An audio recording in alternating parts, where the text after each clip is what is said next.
Tripology. I feel like a DJ. Thanks. Yeah, where's your Tripology? Ow! Hey, y'all. Welcome to Cross Politic Midweek Fix. You need to stay around for the show. If you're watching us on YouTube or Facebook, I'll explain why here in a couple minutes. You don't need to stay around. What are you talking about? Don't stay around. I'm saying we're going to explain. We're going to explain. But first, we actually have our Christmas show coming up with our wives this Sunday. That's right. Okay. Yes. This Sunday. It's actually going to be streamed live. So I'll look at this camera. Christmas show. It's going to be streamed live. Yes. And we're going to do the third segment. Live. There will be some mistakes. Things won't go right. It's going to happen. But our wives will be on the show like normal on our Christmas show. And in the third segment, we're going to take questions. Yeah. So there's a little Q&A in the third segment. So make sure. Can people send their questions in now? They can send them in now if they want. Yeah, we'll look inside the comment thread. Contact at fightlaughfeast.com. Contact at fightlaughfeast.com. Maybe say like wives Christmas show. Yeah, wives Christmas show. Yeah. And so we can even take pre-questions. Or just put them in the comments. And all that. And you can ask like Mrs. Wrench, like, how do you even? Yep. How do you even? Just to say, that's all you need to say is like, how do you even? We all know what you're talking about. That might be the whole show. Who knows? I mean, And this is probably like the last week where you can get your man box before Christmas. We're still going to be doing man box stuff. Yeah. But this is probably the last week because of COVID, staffing problems and all that stuff. Supply chain stuff. It probably won't get to you by December 25th after this week, but we still got plenty of man boxes and everything for you. Tripology. You could order it for like the 12th day of Christmas. You can. The 12th day of Christmas. So annual Silver Club members or above get the box. And then, of course, if you're already a current club member, you can log in and actually buy it at a discount price as a current club member. So there you go. Yeah. All right. During COVID, pornography use increased by over 23%. Depression rates tripled, and screen time increased by 5 hours a day, which is fine if you're watching Cross Politic. Yeah. These are extremely alarming statistics otherwise, especially now we're seeing the need for true biblical accountability on our digital media. Accountable to You, that's accountable, the number 2, and then YOU, is an accountability software that runs on your phone or computer and shares detailed activity reports with a partner that you choose. Having accountability in place is a proven way to fight temptation, safeguard integrity, and provide peace of mind in your family. Don't wait until it's too late. Start your free trial today at accountable, the number 2, and then YOU.com/FLF. There you go. All right, so like I said at the very beginning of the show, it was a little confusing messaging that we were doing here at the very beginning. No. You messed up. Ron. Yeah, you messed up. It's the opposite of what you said. No, but it's I understand. I ahead, understand what y'all are saying. Just try. Okay, so that's how it's gonna be. Y'all want to play? You guys want to download your app right now? Okay. Yes. You need to download the app because we're going to get into this show. Laugh, Feast app. We keep doing these shows where they aren't going to last on YouTube or Facebook. And this is one of those shows where it's not going to last on YouTube or Facebook. So we're actually going to cut off the show here in a minute, and you're going to have to go to the app or go to Rumble to be able to catch the rest of the show. We're going to be illegal. We already are. So, should I just play the clip first, the Joe Rogan clip? Well, okay, so we're talking, everybody who is kind of, so Joe Rogan does long shows. Yes. And he did a show recently with Dr. Peter. Yeah. He did a show with Pam. Can we say that? Pam. Yeah, his middle initial is A. So we did a show with Pam, Dr. Pam. We didn't do it, but yeah. And so we were talking about the show. We were like, hey, we got to cover this show. This is great content. This is a lot of information that we have been hitting on since the beginning of the pandemic without really vision, but just knowing the plays, right? And we just wanted to get it out from an expert. He's actually an expert. Right. But our problem was, how do we do this show and actually have a show to do? Because not get booted. If we actually stream the show, the Dr. Pam himself is already getting kicked off of Twitter for just posting a clip from the show. YouTube deleted it. YouTube deleted it. And he's still on Twitter as of this moment. But Joe Rogan understands the situation. Yeah. But if this was on YouTube, this would get taken down. We're very fortunate that Spotify doesn't operate like that, and that this can be received by millions of people all over the world. But there's not a lot of avenues for this now. There's very few, in fact. They're they're purposely targeting experts and doctors that have opinions that differ from the approved narrative. Yep. You are one of those experts. Well, maybe because I looked in the camera and gave a wink in one of the interviews, I think it was Tucker Carlson, where I said, bring it on. And this is what I mean about this. This is a giant game of chicken. And the bottom line is the people who win are the people with the truth. The truth in the end is kryptonite to everything out there. That's right. But it's taking tolls on a lot of doctors. The truth is powerful. Can you bring up the graphic of a big public program? It's a picture of a crowd, and I'm up in front. There's 500 doctors in my circles. Many of us are members of the Association of American Physicians and Surgeons, or the Frontline Critical Care Consortium, or American Frontline Doctors, or the Truth for Health Foundation. Look at this. This is an American reawakening. We are now going into cities, and we'll have meetings typically with lawmakers, several dozen lawmakers, and we'll go over the issues we've covered today, Joe. We go into doctors' programs. We'll have a smaller program for doctors, and then we go into big public programs. We are getting 500 to 5,000 people coming into venues and basically going over the slides like I went today. This is like a medical grand rounds for the public. And what I tell people, I said, where are the medical schools doing this? How come the medical schools aren't having public symposiums? We've had 2 years of COVID-19. Why is there no review of the data?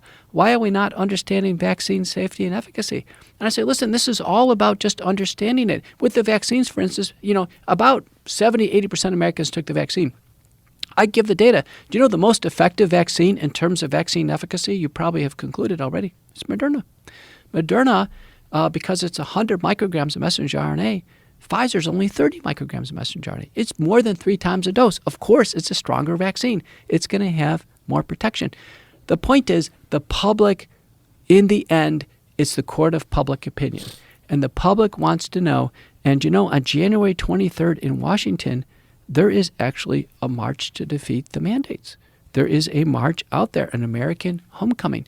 Do you know it's my testimony and the testimony given by Jay Bhattacharya that Dr. J. Judge Doughty in the 6th federal court in Louisiana used to overturn the rest of the Biden CMS mandates. And then within a few days, a whole wave of states triggered against the mandates. Why? Because we have the truth. And you're talking to one of the 2 doctors who made it happen for the country.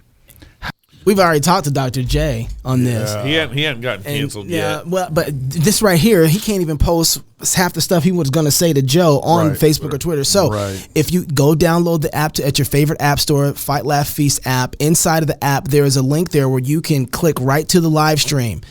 That is how you're going to be able to finish this show, or inside of Rumble, Cross Politics Studios on Rumble, you'll be able to see it there. That is what we're sorry we have to do this. But here's the deal. He's talking about the truth. Yes. And I wanted to say, it might be, the truth is out there. You can find it. It's not hard to find, but it might not be in the most comfortable place for you to go get it. It might take you 2 or 3 more clicks to get truth. Yeah. But the sacrifices that if you develop a callus on your thumb from 3 clicks, let me know. Because I'm going to tell you about that you need to man up a little bit. Because you need to work. Apparently you need to work out. Just think about where we are right now. Yeah.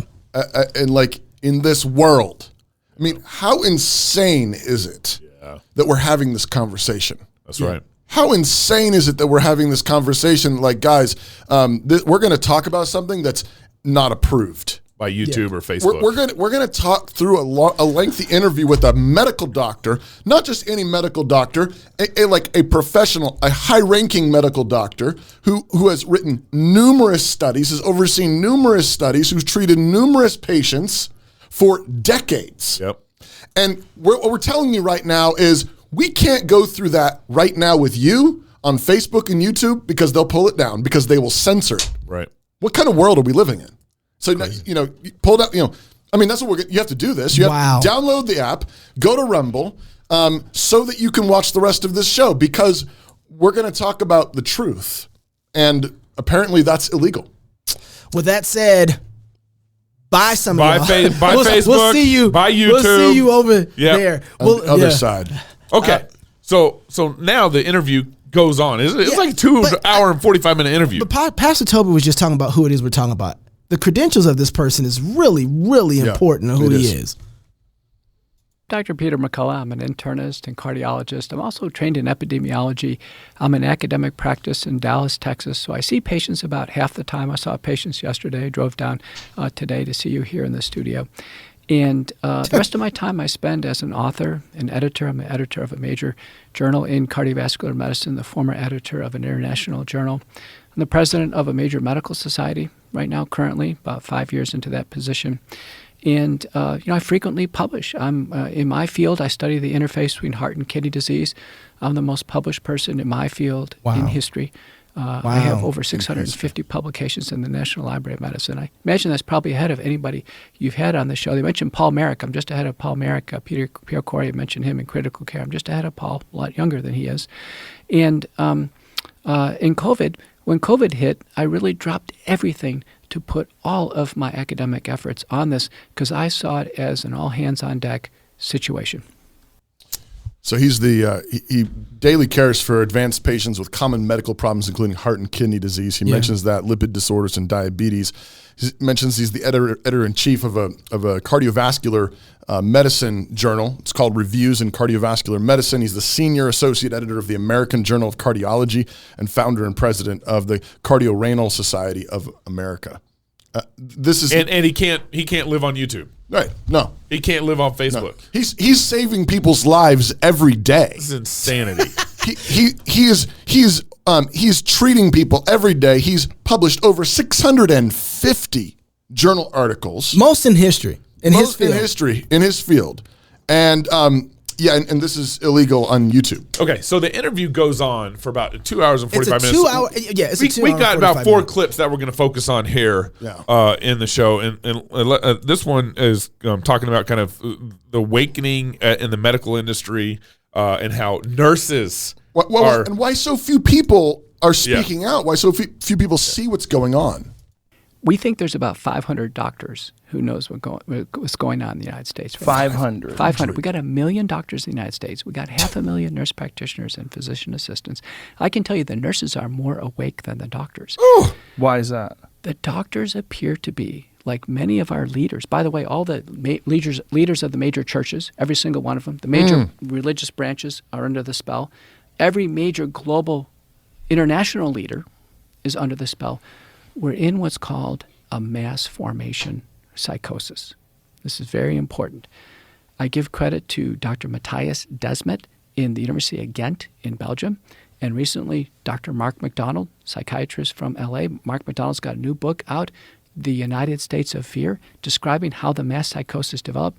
What your listeners need to know is a mass psychosis is when there is a groupthink that develops that's so strong that it leads to something horrific. And the examples are these mass suicides that occur in these religious cults. The example is Nazi Germany, when people walk into gas chambers and were gassed. These horrific things. And 4 elements here. It's very important, Joe. First, there must be a period of prolonged isolation, lockdowns. Number 2, there must be a withdrawal of things taken away from people that they used to enjoy. That's happened. Number 3, there must be constant, incessant, free-floating anxiety. All this news cycle, all the deaths and the hospitalizations, more variant mutant strains, everything, people get becoming scared over and over again. And the last thing, number 4, the capper. The capper is there must be a single solution offered by an entity in authority. And in this case is clear. Worldwide, the solution was vaccination. Yep. Everybody must take the vaccination. It's not a U.S. program. It's not a European. It's everywhere. And you know what, Joe? It doesn't matter what vaccine it is. It could be ChinaVac, CoronaVac. It could be Novavax. It could be Pfizer, Moderna, J&J. It's interesting that it doesn't even matter what vaccine it is. It's just take a vaccine, take any vaccine. And so what mass psychosis says is, number 4, the solution, there's no limit to the absurdity of the solution. Other countries have been much more... I'm sorry. Mass psychosis. Yeah. Like, he's talking about like a worldwide mass psychosis. Well, yeah. Yeah, because they have a worldwide problem. Right. So it's a perfect opportunity. What were you going to say, Pastor? Well, I was just going to say, start at the beginning there. He asked, he says he thinks there's about 500 doctors that know what's going on. What's the math on that from 1 million? Well, 10% would be 100,000, right? Right. Yeah, it's so it's like insane. 0.005. Yeah, It's something insane. like that. And then he says, I think it's the nurses that know what's going on. Far more of the nurses. And I think it's because the nurses have the care. That's a good point. The immediate care. They're seeing what's going on. That's a good point. I think doctors have the ability to kind of come in, prescribe treatment, and then leave. Yeah. And then check in on the paper. How's it doing? Yeah, and I think it's a lot less personal. I'm guessing that nurses, it's up close and personal, and they're saying this is not working, or this is working, but why are we doing this, or why are we not allowing this to happen? They have better vision because of the I think direct sometimes relationship. the nurses have the more personal relationship and the more immediate feedback mechanism. I'm guessing. But yeah, the striking thing here is like, how is this happening? And he's drawing off of this this psychosis theory. Yeah. But I think that makes sense. Yeah, and I think we were talking about this too. And this is being used in a negative way because there's some things about the nature, the relationship with society and people that's very good. Community. Right. Everybody in the community feels like murder is wrong. Right. We want that. Yeah, right. Right. We want. Well, and the language of psychosis means it already has this negative idea. So we're talking about this mass groupthink that is obviously harmful, illogical, irrational. Right. Remember, guys, back in I think it was April. So we came out the end of March, and we kind of made a decision to decide. Okay, there's not a lot of voices that are dissenting right now in 2020.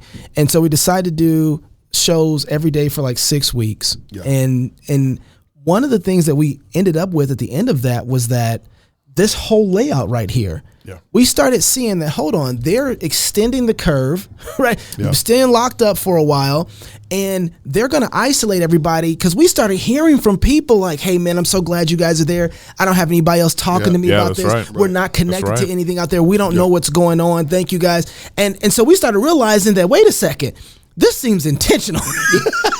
They got everybody isolated. Well, we got that feedback because they were isolated. And then the only thing that people were getting, they isolate everybody, and then all their freedoms were taken away. Yep. Can't go outside. Can't go to the surf. park. Schools were closed. They couldn't go to work. Yep. They couldn't go to the park. They couldn't go to the pool. A bunch of them couldn't go to church. They couldn't sing. Couldn't go to the church. Right. That's right. You could only go to pot shops and get abortions. That's right. Oh, alcohol too. Yeah, right. And then after they got their freedoms taken away, fear and negativity was just drowned. They had the ticker every you can watch it all night long of people dying. How many cases? How many cases? How many deaths? How many deaths? It's just the fear kick, and we don't know what we're gonna do. This is getting worse. Some people and they're breaking, and then other people got sick. We're tracking a guy down that's in the elevator who sneezed. Fear just building up, and then guess what? And we realize this, that they're going to do this, and then they're going to say, hey, here's your solution. Yeah. And they're going to make sure that you hate the people who are acting free. Right. We started seeing that right in the beginning. Hey, these people are acting free. These people are the ones who are making it worse for everybody else. And then we're going to give you a solution, and then here's your solution. If anybody who doesn't sign up on the solution, they're going to excommunicate them from the rest of the world. Yep. Oh, my goodness. Right. And notice what he used. He mentions that this is most often seen in some of these fanatical religious cults. That's right. The Jim Jones kind of drink your Kool-Aid kind of stuff. But it's true. I mean, it's been all kinds of religious. Cultish. It's the Canadian government that's cultish. I mean, there have been people. I mean, it's Joe Biden who's been cultish. Yeah, no, it absolutely is, and it's a weird kind of false gospel kind of thing where they in the real gospel you have sin, and then you're led to the cross where you can unload that. You are set free, you're released, and you become really human. This is a false gospel in that they do load you with guilt. They isolate you. They take all these things away from you. They load you up with anxiety and stress and fear, and then they say, "Here's the solution: get your freedom back, get your life back." Yeah. vaccine. Come back to normal by getting the vaccine. Yeah. Hey, it's your choice. Yeah. In and 6 months get a booster. Again, we'll sanctify you every 6 months. But that's the thing, is it's not like Jesus once for all. You're free. You're set free. This is like a Greek Orthodox understanding of justification. Oh, exactly. you gotta keep getting justified. It's like, and continuous justification. Roman Catholic is the same thing. They confuse justification and sanctification. Yeah. So you're never really free. That's right. And you got to go back and you got to do more penance and you got to hope that you've done enough. Yeah. This is it's pretty insane. But I mean, I do want to point out that he noted correctly that most of the leaders of most of the Christian churches in the world are under the spell. That's the language he used. Right. Under the spell, which goes to tell you that many of these leaders, they are hirelings. They're hirelings. Yeah, that's right. And wolves. I mean, or just straight up, absolutely risk averse, which means they shouldn't be leaders. Right. Right. Which they're cowards, and that's what it is. Right. And that's what it was amazing to see. This is what I loved so much about 2020. Watching people who I know absolutely disagree with me in my position lean heavily on my position because they are not cowards. Mm-hmm. Right. And even though we disagree about it, they came over hardcore like, this is insane. Right. And those are the people I know who believe their Bibles. Right. Because even though they like my position, I don't like it so much. I'm not a pedo Baptist. Yeah, whatever. I'm not I don't care about it. I'm going to tell you something. They don't tell us what to do in our church. I know that much. I know Jesus is Lord. What you mean my people can't go shopping? Y'all done lost your whole mind, you know? Yeah. Right. Well, that's why I mean it's kind of insane that we're sitting here watching this interview with Joe Rogan. Yeah. Mr. Non-journalist Joe Rogan. Mock the Christians Joe Rogan. Yeah.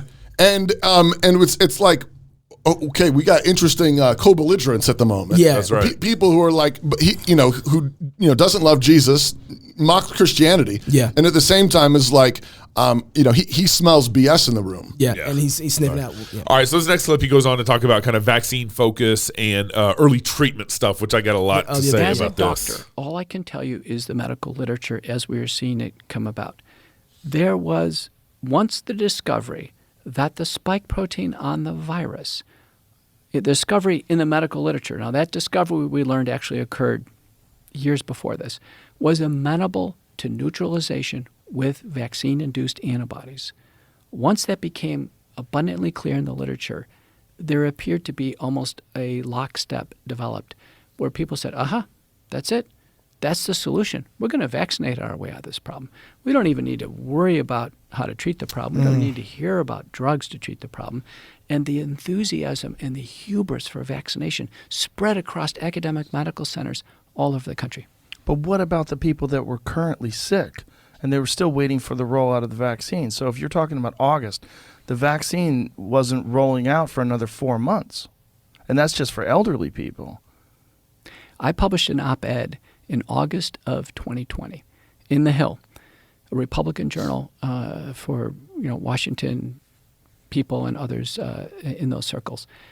And the title of the op-ed was The Great Gamble of the COVID-19 Vaccine Development Program. And what I saw is a total shift on everything for the vaccines. Do you know major clinical trials with hydroxychloroquine were dropped, ivermectin, things were dropped. We had programs for favipiravir. The Canadians had a big thrust for favipiravir, was dropped. I was the principal investigator overall for the rimatrabant program. That was a Japanese product. It was an anticoagulant, antihistamine. It looked very promising. We had great preliminary data. We had Bayer that was going to give us all the doses we needed to treat America.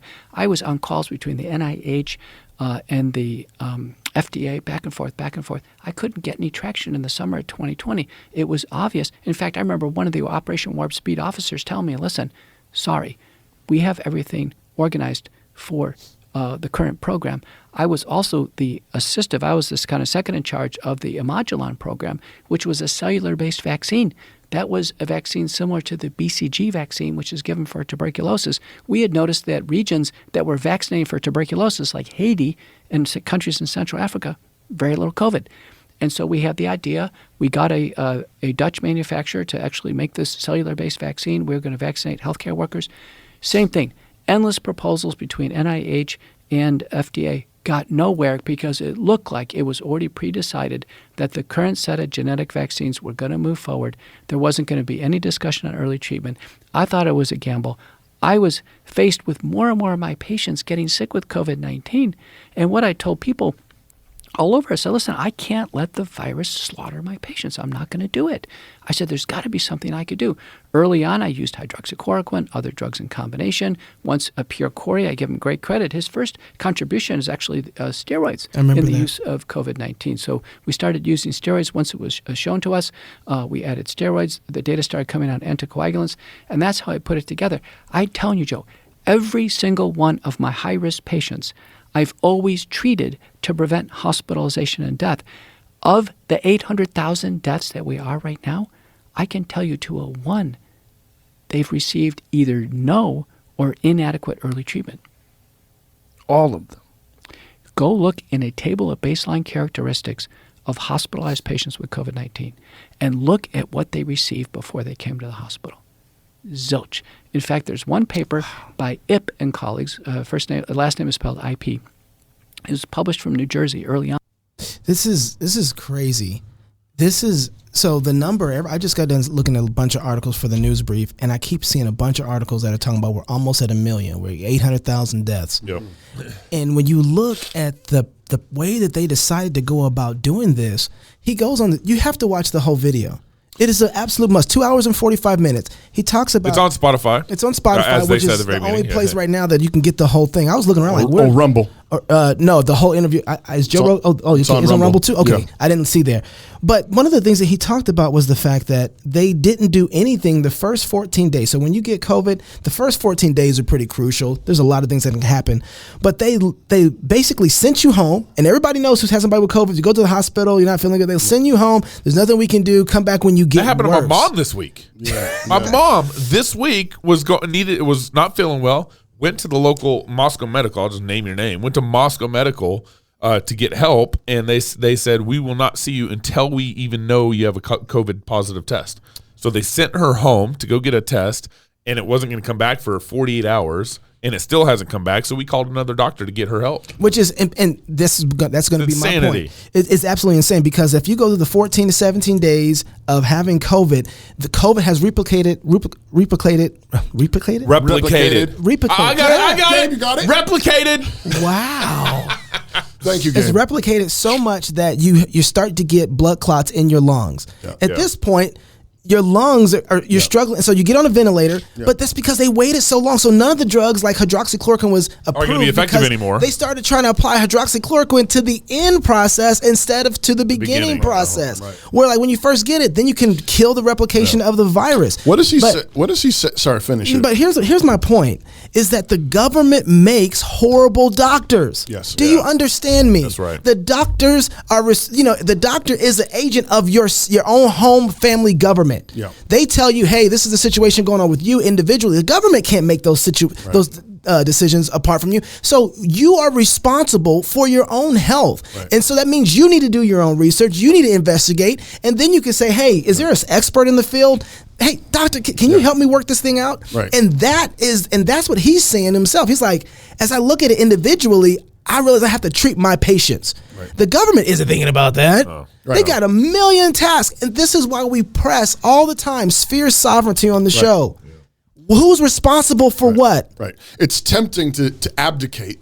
It's tempting to point to someone else and say, you tell me what to do, because then if you're wrong, then I can blame you. Right. That's right. Whereas if it's my call and I make the wrong decision, then it's my fault. That's right. But what you're giving away when you abdicate, when you give away that responsibility, you're also giving away the particular view that God's given you. Yes. And you're the one to make the call. Yes. And can you sometimes make the wrong call? Of course. Yeah. But you are the one authorized to make the call, and it's always better for you to make the call. Even if you make the wrong one, it would still be better for you to do the best that you can, given the information you have, because it's your call to make, because you're the one that's closest to it. You're also in a position to fix it better. Right. Once the government's done something, it's like, try to turn that aircraft carrier around. They aren't going to fix it. And the other thing we do is when we abdicate our responsibility, and then we're saying, you failed me, Gabe. And you know what I'm going to do? I'm going to have an insurance company come across the side of me to make sure you don't fail me anymore. And you know what? I want some legislation to come alongside him. And now we lose complete control. You're just doubling down in your abdication. That's all you're doing. You're not actually taking responsibility. But I want to push it even harder. And this is something that I think David Bahnsen does really well with a lot of his economic stuff. Is like, we've abdicated. And we let the government do a bunch of stuff. Yeah. But that doesn't mean you can make excuses now.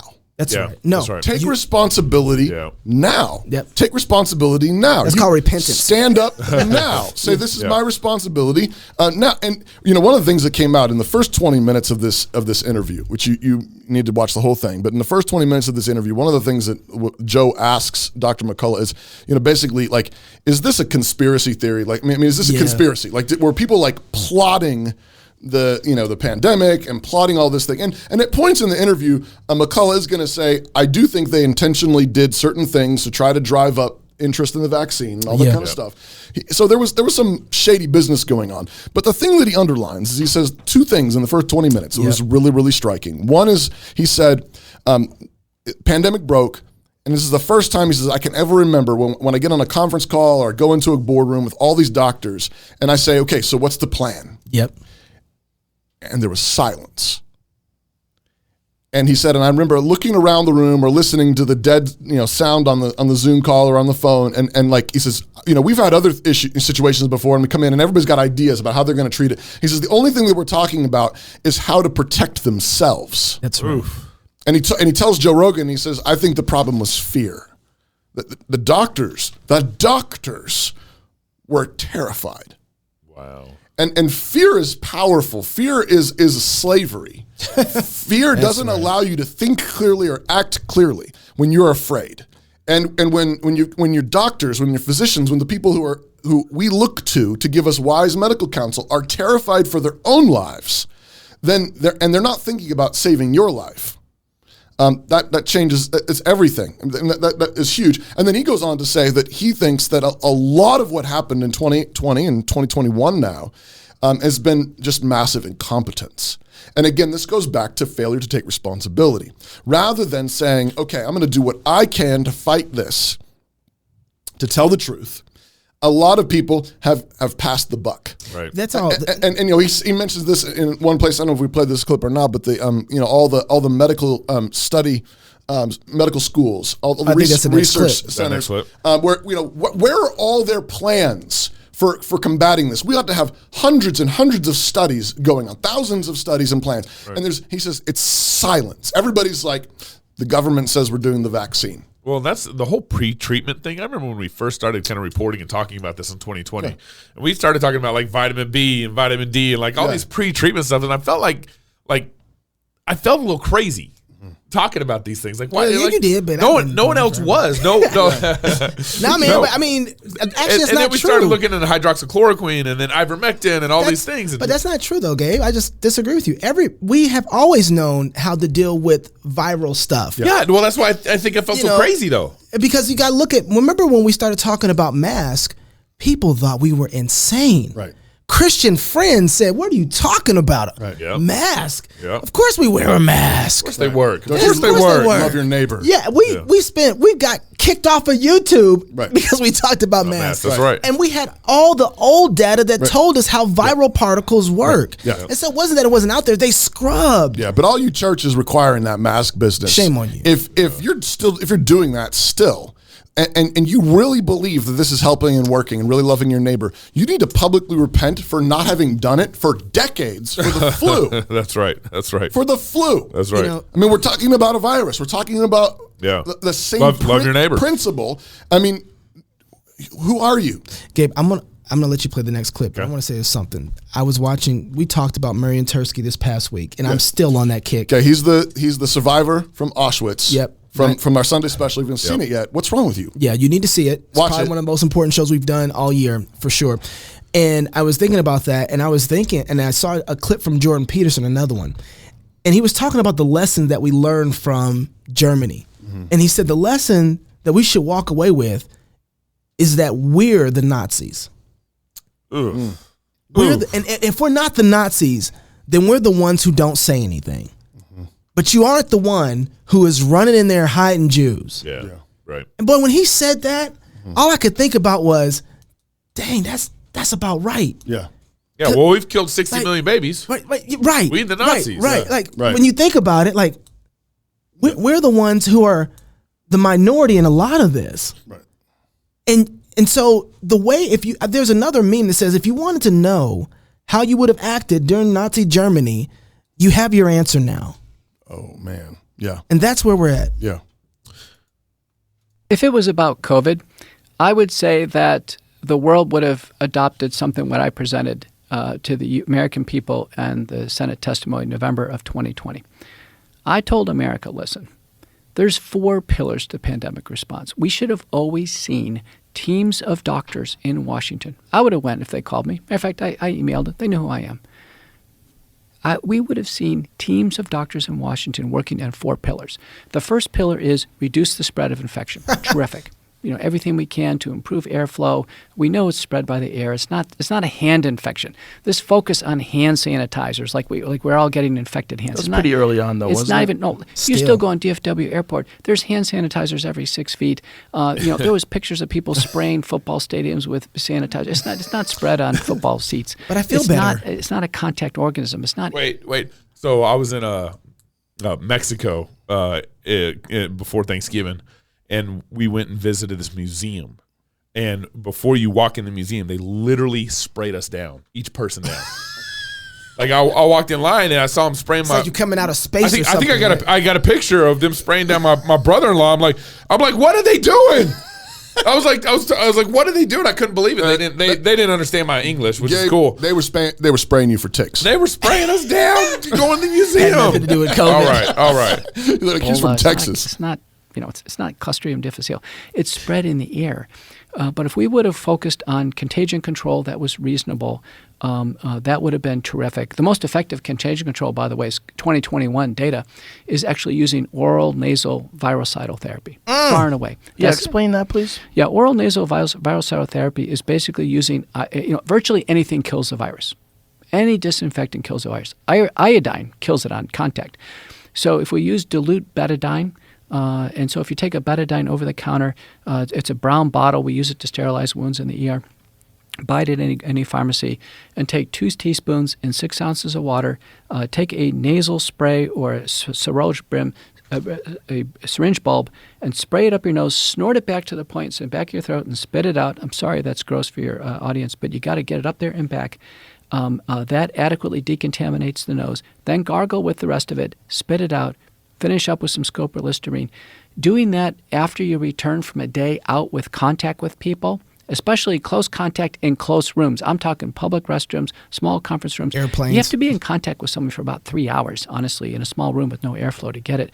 Or go into a loaded room like a public restroom or tight places at small stores. That the bottom line, that's where people get it from. Once it gets home, 85% of it spreads in the house. But using oral nasal virucidal therapy is such a huge advance that in a randomized trial by Chowdhury and colleagues from Bangladesh, 303 patients randomized to this virucidal therapy, which is all topical, no prescription drugs, nothing else needed, versus a control group, which was just warm water.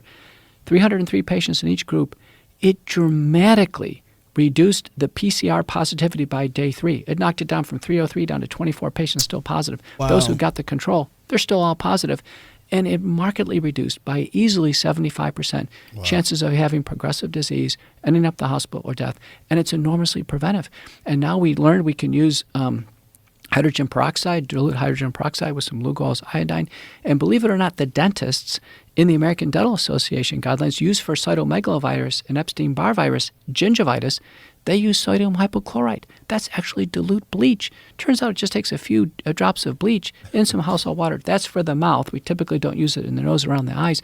But remember when President Trump mentioned bleach and everybody had a big horse laugh on that? Yes. It turns out he just couldn't articulate. Someone was giving him the ADA recommendations for antiviral therapy for the mouth. The point is, pillar number 1 should have been contagion control. It should have been focused on the nose and the mouth. We learned it early. We learned it late, but if we could have used any of that early, it would have helped. So this is what's amazing. This is not new information. This is, that's part of the things. This is 50, 100-year-old medical. This is old stuff. Yeah. Old stuff. We were using that in my house. And good shout out to my wife who was finding old articles of people talking about how they deal with viral particles and their replication and how to kill it. And if iodine actually works, it's not like it was hard to find. It's just that nobody, and if you said that, oh my goodness. Right. Facebook, this information might not be true. You probably also think the earth is flat. Yeah. trials of masks didn't work. Hand sanitizers and spraying football stadiums. There was even in Europe, they were spraying the sidewalk. That doesn't work. Do you think the masks have any effect on the limiting the spread? You know, every time I go on Fox News, Laura Ingraham always tees up some comment on masks. And masks are not my signature focus, right? And the reason being, if two people don't have the virus and they wear a mask, can it possibly do anything? Of course not. So in randomized trials of masks, the vast majority of people don't have the virus. So if you put masks on people who don't have the virus, it's not going to do anything. Can't even think to test. Mask expert, Mr. Stephen Petty, who I've presented with, he is a world's expert on masks. He's an engineer. With a typical mask that someone wears, do you know how much air moves around the mask? Yeah. It's 18% moves around the mask. Of course it doesn't work. Masks only filter out about 3 microns. The virus is 1 micron. So the point is, what do masks do? Do I wear a mask? Sure. I'm a doctor. I go into the hospital. I'm in the cath lab. I'm in close contact with people, dentists, hairdressers, people at close range wear a mask. It may stop a big sneeze. It may stop partially some big emanation of inoculum. But we shouldn't have had the airtime and the public health focus on masks. I think if we would have taken all of that energy and put it on treatment protocols and update on drugs, we would have been better off. But that's contagion control. Pillar number 2 is early treatment. We've talked about that. Pillar number 3, which is really important, is trying to improve the hospital treatments. And, we should have had monthly updates from our federal officials and our agencies about where we are with early treatments. Seriously. And for sure, our local medical schools should have all had early treatment updates once a month. Come on. The medical centers are facing their Super Bowl. Do you know today? Their Super Bowl. Do you know today in America, we have 300 medical schools. Harvard, Yale, Johns Hopkins. What a blessing. Mayo Clinic.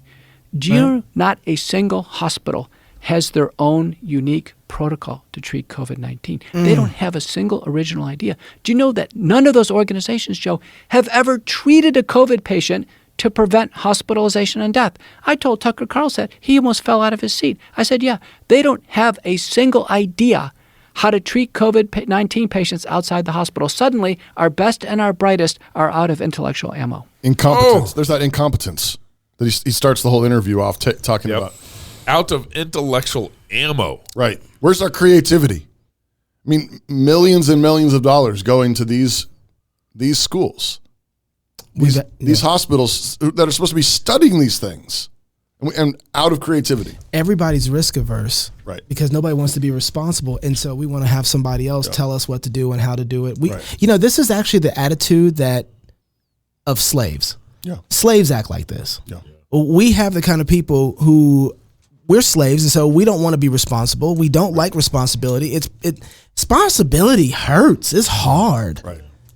Yeah. And so we need really somebody is. else to do it. And so we've abdicated all that. I mean, if you just in our government is control of education. Yep. They're in control of healthcare.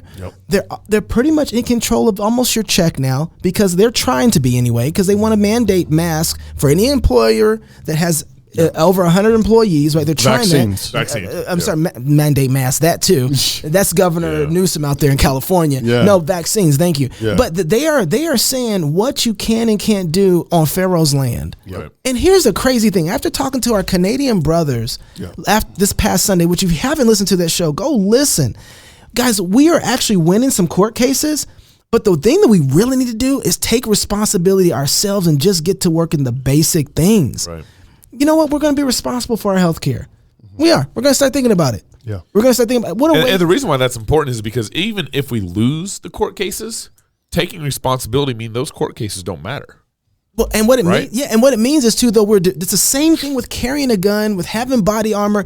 It's a tool of liberty. Yeah. Taking responsibility is an absolute tool of liberty, because you don't vote for people ultimately who are going to take that away. Yeah, right. The reason that we have the leaders that we have is because we don't have the responsibility that we should have when it comes to dealing with these guys. Right. And so when we have that, we're going to say, he ain't the kind of leader I want over me. I want somebody who's going to go do their job, which is to punish wickedness and leave me alone. Right. But I think, what drives that, the only thing that drives that kind of responsibility taking, that kind of masculinity, that kind of courage, the only thing that can drive that is the gospel. That's right. freedom. It's, which is illegal now in Canada. Just one. Right. Yeah.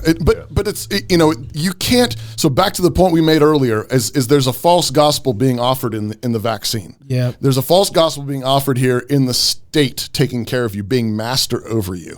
They push you down, and then say, here's the way to get your life back. Turns out you only get half your life back. Okay, not really. You have to have a booster shot. Keep following. It's a slave mentality. Yeah. But the thing is that it's all the other religions of the world are this way. They always keep you down. You never can do enough. You always have to come back to try to get free again. It's all slavery. It's only Christianity that says you can actually be free. But it's based on Jesus taking responsibility for our sins. That's right. He took responsibility for us. He took the risk. He laid his life down. He died. He rose again. You can't, unless you get that, unless that changes your life, changes your heart, changes your mind completely. The kind of courage that we need in this moment to turn this tide back, you can't get. That's right. You can't get. That's right. That's right. For all the good that Joe Rogan is doing here, and I appreciate it, he's faking it. He can only take us so far. He can only take it so far, because what it takes is the kind of courage that will actually be willing to go all the way to the grave. That's right. That's right. Stand for the truth and go all the way down. Yeah. Because Jesus already did. That's the only way out of this is men and women who understand the gospel. That gospel changes them completely. The Spirit fills them, and it allows them. They know that their lives are they've already given their lives away. They've already died. Yeah. Their lives are already hidden with God in Christ. That's exactly what it is, Pastor. It's an issue of death because we don't believe in resurrection. Right. And so we're afraid. That's right. We're afraid of standing up. We're afraid of telling the truth. We're afraid of all these things. And that's the slavery. The fundamental slavery you're talking about is fear of death. Because responsibility actually within itself is a type of death. Yes. Like responsibility. Yes. Yeah. When you say that's mine, yes, you're taking the cross. That's right. You're taking the risk. That's so good. And that's the only way out of this. And I think I do have hope. Yeah. This whole moment is ruled over in every detail by King Jesus. Amen. There's not one detail of this whole thing that's outside of his control, and he's given us this opportunity. That's right. He says, here, and it's dark. Here's dragons. And we should say, "Oh, I know this story. Let me go and jump into the dark cave." And he says, "Here's my word. Here's my gospel. Here's my Spirit. Go get him." Yeah. And it's waiting for us to walk into the darkness with his light. Yeah. Completely unafraid. You need to finish watching that whole clip. Dr. Peter A. McCullough.